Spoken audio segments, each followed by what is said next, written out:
E uma outra característica muito importante é que decorre justamente dessa definição de macro e micro estados é o que segue bem aqui, né?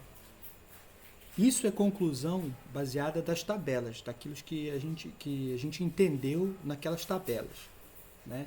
Configuração do número de partículas.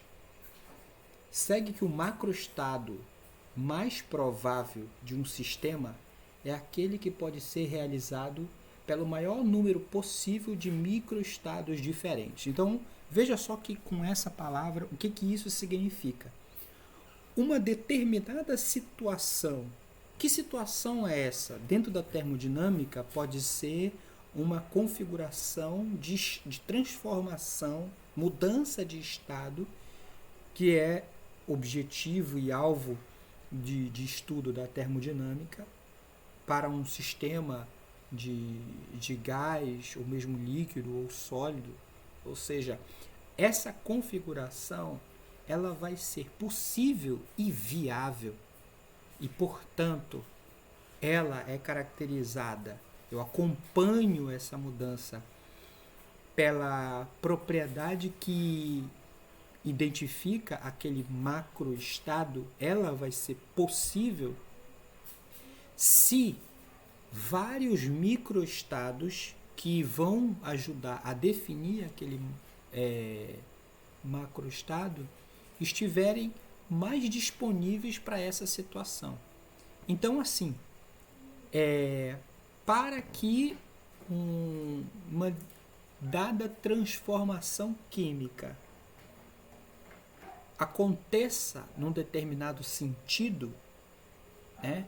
Como por exemplo a reação química, a cinética química, a velocidade química da reação, ela vai num determinado sentido, ela vai numa determinada direção, se, digamos, os microestados que definem aquele macroestado estiverem presentes e mais contundentes naquela direção.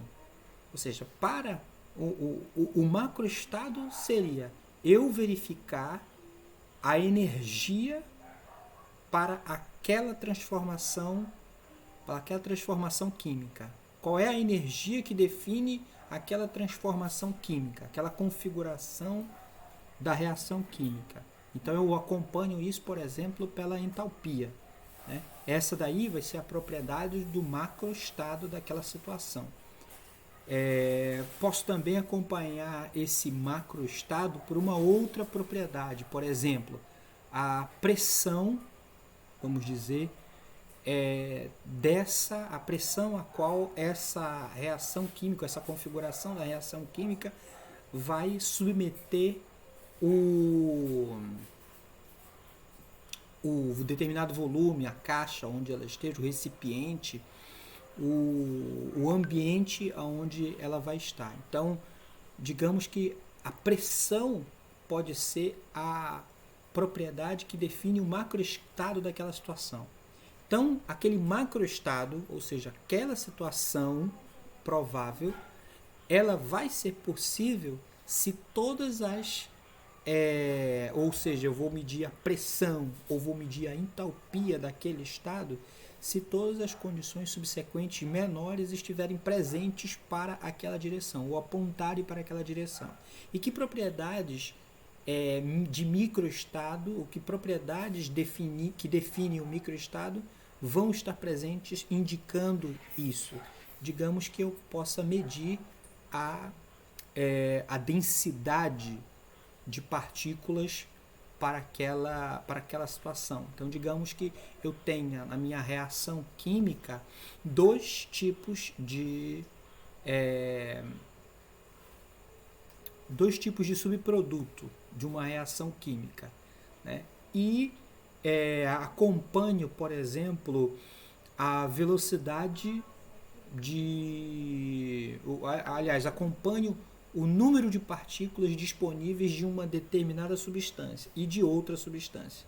Se eu vejo que substância A e substância B, se eu vejo que eu tenho um maior número, né, de partículas da substância A ao invés da substância B, então tudo indica que eu tenho uma propriedade, número de partículas, que define, portanto, aquele microestado se formando na condição de definir um macroestado, que seja ele pressão ou energia para aquela direção. Então, o macroestado ele vai estar definido se eu tiver definido o máximo de informações microestados para aquele macroestado.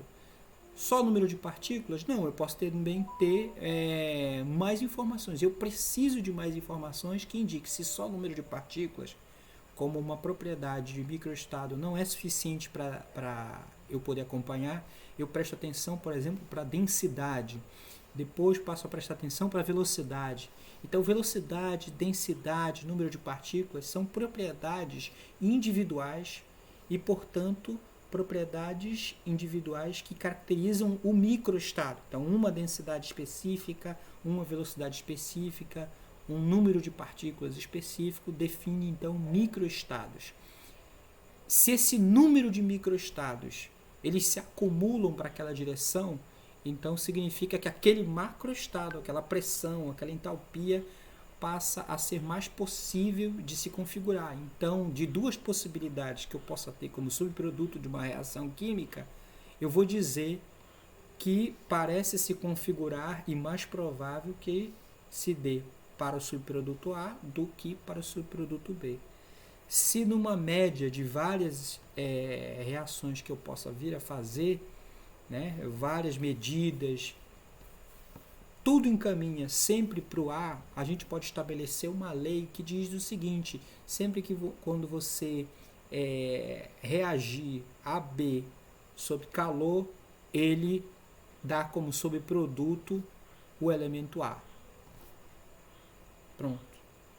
Ah, mas é possível que tenha B? É possível em tese, mas não é o que acontece. Na prática, não vai acontecer. Porque toda vez que a gente começa, dadas as condições iniciais, o sistema ele caminha a justamente se configurar mais provavelmente para a situação A do que para a situação B. Bem, como físico, eu me mantenho distante de dizer que substâncias é essas, por isso eu fiz a nomenclatura justamente de A, B, situação, probabilidade, para não entrar no mérito nas questões e não cometer o erro de dizer que substância seria essa ou como seria essa reação. Eu deixo justamente para o pessoal da química pensar a respeito. Mas como que o que interessa é a descrição termodinâmica dessa situação, a gente vê que isso é possível quando a gente faz justamente uso da probabilidade, né? Pensa, na verdade, o problema em termos de probabilidade, né? E aí vê que, por exemplo, essa situação, o macroestado mais provável, ou seja, a situação mais provável que o sistema, a configuração que o sistema vai se colocar, ela é aquela que possa ter mais informações que indiquem aquela direção.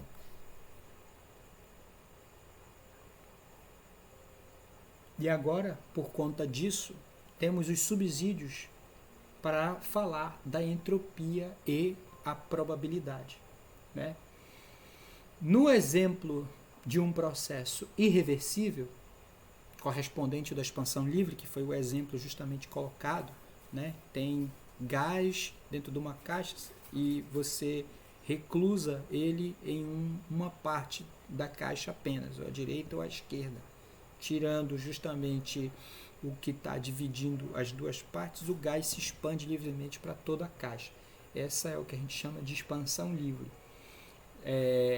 Não é esperado que essa situação volte completamente para a situação inicial livremente. Por isso a gente chama que esse processo é chamado de processo irreversível. E como ele coloca aqui, né, indica que todos os processos, muitos são os processos físicos, né, devem ocorrer no sentido em que a probabilidade associada ao macroestado do sistema aumenta, tendendo ao equilíbrio termodinâmico, que deve corresponder ao macroestado de máxima probabilidade. Ou seja, os processos físicos ou químicos, eles sempre tendem buscando o equilíbrio termodinâmico e buscando a situação que configure um macroestado com máxima probabilidade. Por isso que, às vezes, quando a gente está, por exemplo, falando de mecânica quântica, né, em que eu já usei esse exemplo anteriormente, você tem aqui a sua mão composta por todos os seus átomos e elétrons. Como o elétron é uma função de onda, em tese, né, você teria uma parte de você, da sua função de onda, que está sendo compartilhada com a função de onda do elétron da parede. Já que estamos falando de probabilidade, poderia ser que um elétron da minha mão, ele não estivesse, a função de onda dele não estivesse localizada exatamente na minha mão, mas sim compartilhada dentro da parede. Ou seja, essa hipótese extrapolada levaria à condição de que, se eu bater 1 milhão de vezes com a mão na parede, pode ser que em uma delas, provavelmente, a minha mão passe, né? Atravesse a parede, não quebre a parede, mas atravesse a parede. Eu usei já esses exemplos justamente para poder tentar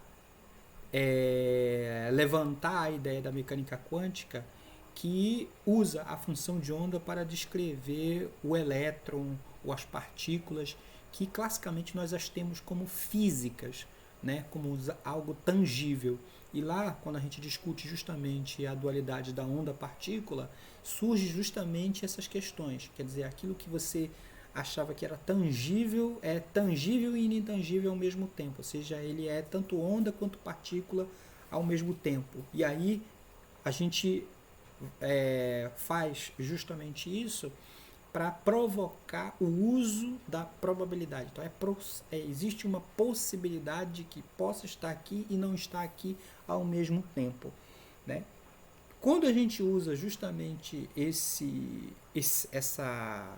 exemplo extrapolado dessa forma, né, a gente só está provocando a probabilidade, mas não está, por exemplo, colocando a termodinâmica junto com ele para poder agir e dizer: isso é possível. Aí você tendo a entropia e a termodinâmica para te dizer que, embora isso seja uma possibilidade, né, está dentro do espectro das probabilidades de que a minha mão atravesse a parede, do ponto de vista termodinâmico é algo que é totalmente impossível e improvável de acontecer. Então é uma configuração que a gente descarta. Por isso que a física a gente pode estudar em partes separadas, mas a natureza, ela usa todos os sentidos. Ela usa termodinâmica, ela usa entropia, ela usa mecânica quântica, mecânica clássica, né? A gente aqui tem esse ponto de vista, para isso aqui eu vou usar, é suficiente eu usar somente a mecânica clássica. Bem aqui é suficiente, aqui eu vou ter que usar a mecânica quântica, bem aqui eu vou ter que justamente extrapolar para essas outras circunstâncias. E às vezes, né, por conta dessa falta de conexão de uma coisa com a outra, então, quando alguém falou em mecânica quântica, as probabilidades, as possibilidades, quando você coloca sobre esse aspecto de que o elétron é uma função de onda e, portanto, como ela infinitamente decai e vai, mas nunca chega provavelmente a zero, pode ser que eu compartilhe, o meu elétron compartilhe com o do outro indivíduo, de uma outra pessoa, a função de onda do elétron de outra pessoa. Essas coisas assim, se conectando, dão justificativas a outras interpretações. E daí o pessoal extrapola, porque bastou ouvir isso para poder fazer outros tipos de dedução. Então, isso é uma ideia muito equivocada, porque ela é apenas unidirecional, ela só olha para aquele aspecto de um ponto de vista, sobre essa tese, sobre essa ótica, capturando a ideia da mecânica quântica para poder dizer isso, né? Mas as coisas não acontecem assim, ela não acontece só sobre a ótica da mecânica quântica ou só sobre a ótica da mecânica clássica. Às vezes um conjunto, há limites, há espaços onde as coisas se comportam, onde você pode usar tanto uma parte aqui quântica, que são as chamadas teorias semiclássicas, né? Ou seja, ela é clássica, mas você pode usar uma certa quantização, uma parte só é suficiente para poder descrever. E aí, nessas circunstâncias, é também possível você tem na verdade que fazer o uso e o recurso de outras áreas do conhecimento, como da termodinâmica. Então, quando você pega e coloca a termodinâmica para agir dentro desse exemplo, você identifica que, mesmo sendo possível que o seu elétron tenha uma função de onda que o descreve e ela se compartilha com uma função de onda de um outro elétron, embora exista essa possibilidade, quando você coloca a termodinâmica, isso é igualmente improvável de que a coisa se dê sobre esse aspecto. Então ela meio que corta sobre essa ótica e aí você pode dizer com segurança, essas coisas não têm correlação. Você não pode correlacionar as coisas. Se você não configurar os estados desde o início sob essa condição, que é o que chamamos dentro da mecânica quântica de estados emaranhados, se esses estados já não forem criados nessa configuração, é pouco provável, então, que você diga que as coisas ou coincidências decorram dessa correlação. Ou seja, você pode dizer com segurança que não existe correlação entre eventos ao acaso, né? Que uma coisa lá não influencia aqui. Põe a termodinâmica que ela faz o corte dessas ideias, né? E é isso que justamente essa parte aqui está nos referindo, né? E vamos além, né?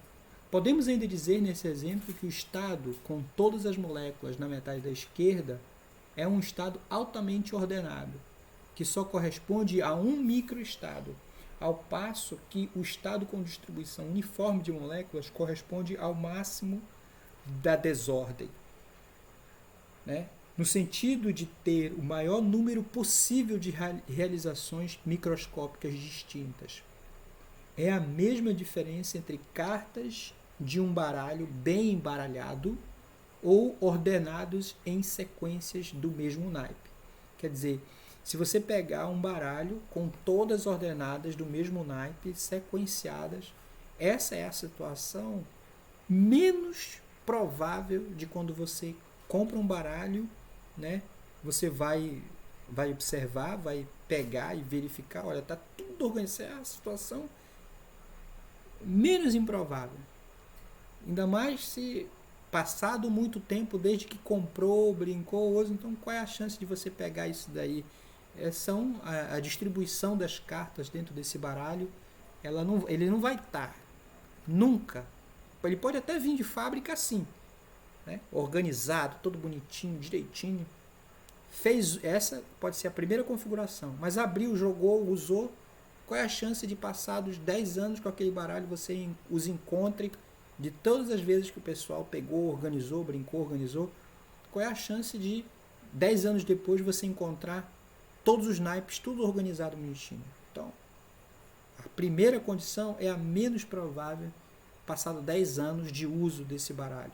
O igualmente provável é que todas essas cartas estejam distribuídas aleatoriamente e estejam seria o máximo de desordem possível. Então, essa condição de máxima desordem possível, né, é a que tem uma propriedade física que descreve esse macroestado. E que propriedade é essa? É a entropia. A entropia é responsável justamente por dar essa informação. E é por isso que a gente conecta probabilidade com entropia, né? Porque eu estou interessado em saber qual é a circunstância que que vão dizer se os estados eles estão mais ou menos desorganizados, né? Ele fala aqui também um pouco mais, né? Que é o que eu acabei de colocar. Há um paralelismo completo entre a evolução do macroestado de um sistema no sentido da probabilidade crescente e o princípio do aumento da entropia. Viu? A conexão que eu estou fazendo justamente, quer dizer, você procurar as situações mais prováveis de acontecer, as caracterizar como um macroestado que define aquela situação com a entropia sendo justamente a responsável por estar associada a essa configuração. Então, a entropia é a propriedade que define o macroestado. Aí ele coloca, se associarmos um peso estatístico a um macroestado, ou seja, existe uma probabilidade de que aquilo possa acontecer, essa probabilidade, esse peso estatístico, ele é W, definido como o número de microestados compatíveis com esse macroestado, ou seja, uma proporcionalidade na probabilidade termodinâmica, a entropia deve ser, portanto, uma função crescente de W, né? Já que a entropia sempre cresce com a máxima desordem dessas configurações, e essas configurações são dadas pela variável W, então a entropia é proporcional a W. E aí é que ele pergunta, que espécie de função é essa? Né? Ou seja, qual é a função que conecta uma coisa na outra? Aqui ele dá mais uma pista, como ele coloca, né? É fornecido de que a entropia é uma grandeza aditiva. Bem, esta é uma propriedade da qual, nesse nível, a gente aceita, porque até onde a gente conhece dos processos irreversíveis, né, sempre tem a adição de termos que levam justamente ao aumento da entropia. Aumento de configurações, aumenta a entropia. Então, a ideia aditiva associada à entropia é algo que é, digamos, padrão. É claro que há outras circunstâncias, há seminários muito mais recentes que tratam uma quebra dessa ideia de representativa da entropia, que é a ideia de aditividade que ela tem que ter, né? Ou seja, usam outras definições para da entropia para poder fugir da ideia aditiva, mas que continuam dando subsídios completos, ou seja, são conceitos mais gerais do que a ideia de aditividade que a entropia tem que ter. Mas aí a gente começa justamente pelo básico. No básico, né, entropia é uma grandeza que tem aditividade, ou seja, que ela pode ser aditiva. Se você pode não, que ela é aditiva, né? Então, um aumento de configurações é colocar mais coisas no sistema, significa aumentar a entropia. Mas lenha na fogueira é a ideia de aditividade, né? Por outro lado, como se tratam de dois sistemas independentes, ou seja, se você já tem uma quantidade lá e vai colocar outra que não depende da anterior, a probabilidade de que a primeira possa acontecer independe da probabilidade da segunda. Então você tem aí um produto na probabilidade total, né? Ela é o produto dessas probabilidades. Então, o peso estatístico que está associado àquela configuração, o peso estatístico sendo a probabilidade daquela situação acontecer, duas situações acontecerem juntas é o produto dessas duas probabilidades. Já que são duas situações que eu estou colocando, são duas situações que vão dizer que a entropia vai ser aditiva, vai aumentar. Então, a entropia é aditiva, somo para S, eu vou estar somando as entropias, mas as probabilidades, a probabilidade total, eu estou fazendo o produto. O que então, está aqui que ele coloca, né? A probabilidade P de um macroestado do sistema resultante é produto das probabilidades dos macroestados componentes. Ou seja, a probabilidade é o produto, mas a entropia é a soma. E que função conecta produto em soma? Essa foi justamente a ideia de Ludwig Boltzmann, em 1872, que reuniu, e essa é a sacação, é a melhor das ideias. Quando você entende termodinâmica, que você faz essas conexões você percebe a beleza que tem essa equação e também entende o motivo pelo qual esta equação foi colocada na lápide de Boltzmann. Ou seja, este foi o maior feito realizado por esse homem e que muito contribuiu para o avanço na humanidade. E é uma das equações, considerada uma das equações mais belas da física. Entre elas estão também as equações do eletromagnetismo. Mas essa junção de probabilidade, não há outra função. E aí você pode, no caso, ser matemático e pensar em diversas outras situações. O que é que conecta produto com soma? Só tem uma função que conecta justamente isso. E você pode colocar um K como uma proporcionalidade, né? Dizer que é proporcional, e um K para estabelecer a igualdade, como S igual a KLN, nem sabe o que é esse K. Aí é que está a coisa mais interessante, né? Que depois que você faz a conexão, desde a ideia lá, dos trabalhos de Carnot, que definiram justamente a quantidade de calor pela temperatura integral disso num espaço fechado, como sendo a definição da entropia, né? Você consegue justamente conectar aquela relação com essa daqui. Aquilo aparentemente dissociado, né? Aquelas ideias, troca de calor por temperatura,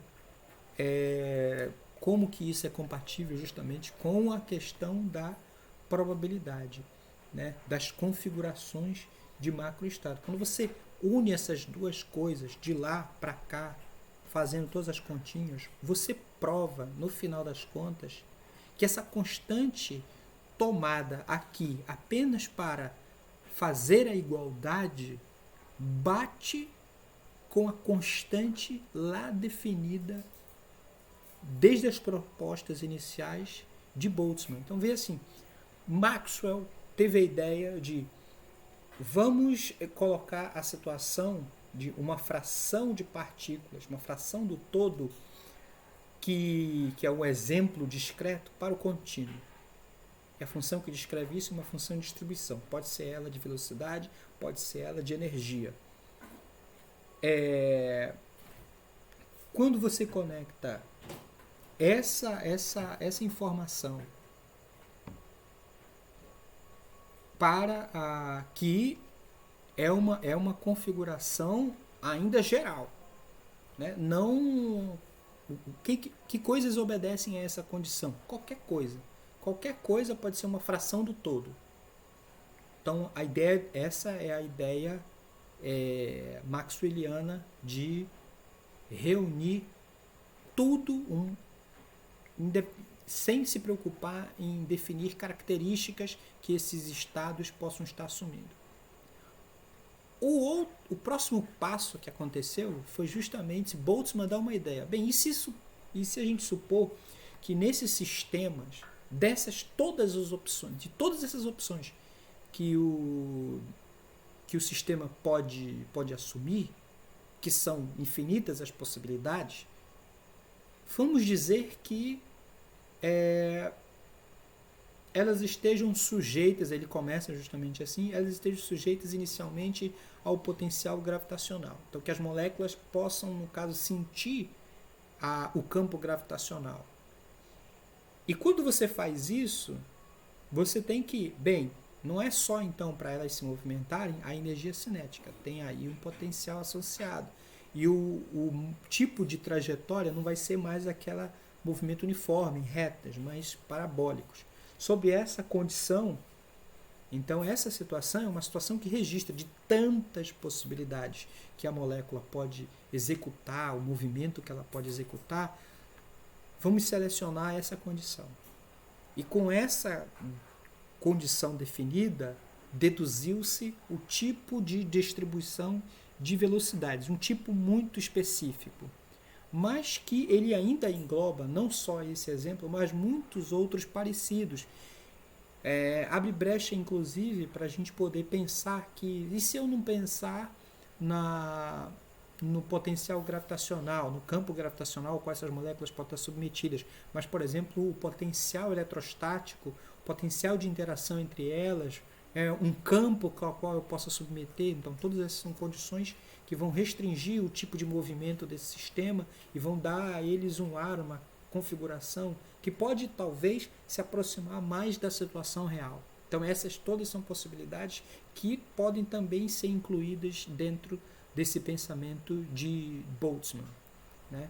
Então, nós temos aí da situação geral unindo com Boltzmann, por isso às vezes é chamado de distribuição de Maxwell-Boltzmann, porque essa configuração é uma configuração que é possível e toda ela não se faz um argumento de mecânica quântica ou de probabilidades. E você descreve muito bem todos os sistemas. Qual é o próximo passo? Bem, então a gente deve agora pensar, já que as situações se configuram em termos de probabilidades, eu devo levar em consideração a maneira como eu conto esses estados. Inicialmente, eles indistinguíveis dão a configuração de Boltzmann, porque Boltzmann, ao fazer essas afirmações que o gás ou as moléculas elas possam se comportar dessa forma, de modo muito independente uma da outra, significa que essa é a única condição que as descreve e as limita, não havendo nenhum outro tipo de limitação. Se não há nenhum outro tipo de limitação, não há nenhum outro tipo de impedimento, isso eu só estou fazendo uso da mecânica clássica para poder descrever, e é suficiente. Mas quando você coloca ou vai para a situação real, em que você olha, por exemplo, os átomos, os elétrons, leva em consideração a carga, aí você pensa, aí tem a mecânica quântica, então. Esses estados não podem estar ocupados, né? Um elétron não pode ocupar da mecânica quântica esse estado, porque esse orbital, porque ele já está ocupado, ele está com um spin nessa orientação, então ele não pode, tem que passar a ocupar outro orbital. Já que ele não, porque partículas que não têm essa regra para estar ali, em princípio, se ele fosse só uma bolinha, ele poderia estar, nada impede da mecânica clássica, nada impede que ele possa estar. Mas na mecânica quântica é um impeditivo, então há uma maneira de então eu contar esses estados. Antes eu não os individualizo, para mim tanto faz. As partículas elas são chamadas de indistinguíveis. Mas na mecânica quântica elas já passam a ser distinguíveis. E só nessa mudança a maneira de contar os estados já muda. E por conta dessa mudança, a função de distribuição ela já não tem mais a cara proposta por Maxwell-Boltzmann, né? Como essa que a gente demonstrou nas aulas passadas sobre a distribuição de velocidades ou a distribuição de energia. Ela já passa a ter uma outra configuração. Uma configuração que vai depender de que tipo de sistema quântico a gente está nos referindo. Aí pode ser gás de Fermi, condensado de Bose-Einstein. Para cada uma dessas situações, nós temos uma função de distribuição que conta e que devolve, no final das contas, o número de partículas, a média de energia. Então, toda a nossa intenção dentro da termodinâmica está voltada justamente para isso. E eu, fazendo a descrição desse sistema, saber como é que eu vou contar os estados desse sistema para poder ter a informação da função de distribuição. Se eu tenho a função de distribuição, seja ela de velocidade e energia, eu conheço todo o sistema. Tá? E posso deduzir, já que eu tenho a função de distribuição, conto probabilidade, posso também deduzir a entropia daquele sistema, por conta dessa relação 12,55. Tá?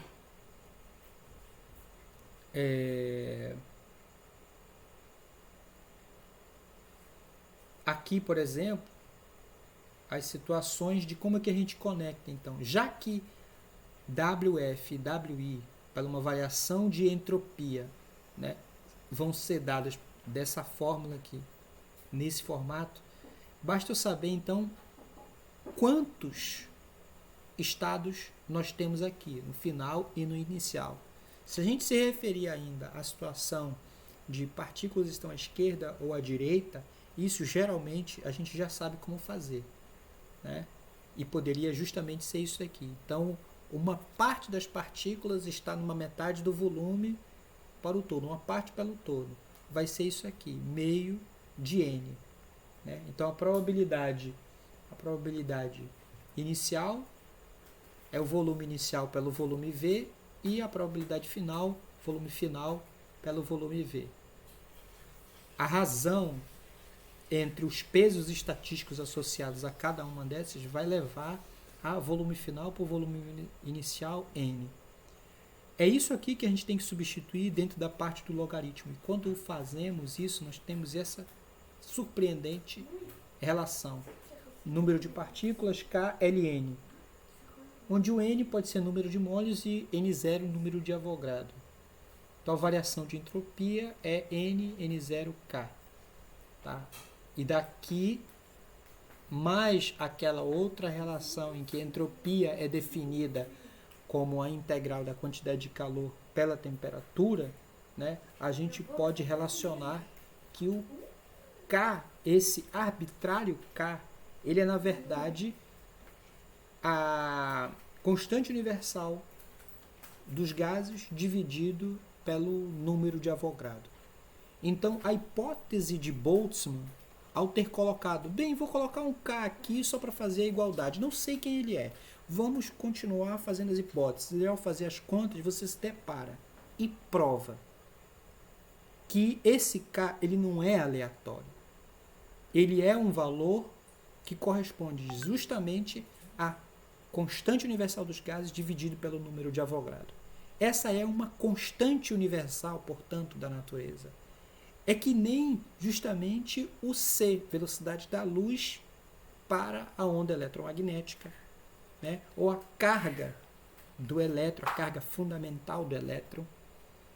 São as constantes que governam o nosso universo. Elas não poderiam ser outras senão essas aqui. Então, a hipótese de Boltzmann, ela fecha com brilhantismo quando, mesmo sem querer saber que o K era esse, você demonstra que ele não pode ser outro senão a razão entre a constante universal dos gases e o número de Avogadro. E a constante universal dos gases ela já foi estabelecida para várias outras situações termodinâmicas. Então é uma situação termodinâmica que está bem demonstrada aqui dentro e por essa razão isso fecha com brilhantismo a expressão de Boltzmann, né? Como sendo a entropia K agora, nos dias atuais, de Boltzmann, logaritmo de W sendo a probabilidade, o peso estatístico associado aos macroestados. Bem, aí há outras consequências que decorrem justamente dessa interpretação, mas que nós vamos ficar justamente por aqui, que o mais importante deve ficar claro é a conexão do porquê que a gente está dizendo que a entropia ela é a propriedade que define o macroestado. Lembramos também que entropia ela tem a propriedade de aditividade, ela é aditiva, ou seja, se as configurações são colocadas na mesa, a entropia vai aumentando à medida que a gente vai colocando mais e mais e mais configurações. Mas o brilhantismo de Boltzmann na conexão dessa aditividade com a probabilidade total, já que os eventos adicionados ali eles são independentes, então a probabilidade entre eles é o produto, fica então, portanto, o brilhantismo da conexão da aditividade da entropia com a probabilidade desses eventos de macroestados acontecerem, né? Como que a soma se conecta com o produto. E a função que faz isso é o logaritmo. E isso fecha, portanto, com chave de ouro, a ideia da termodinâmica. É isso aí, pessoal. Até breve.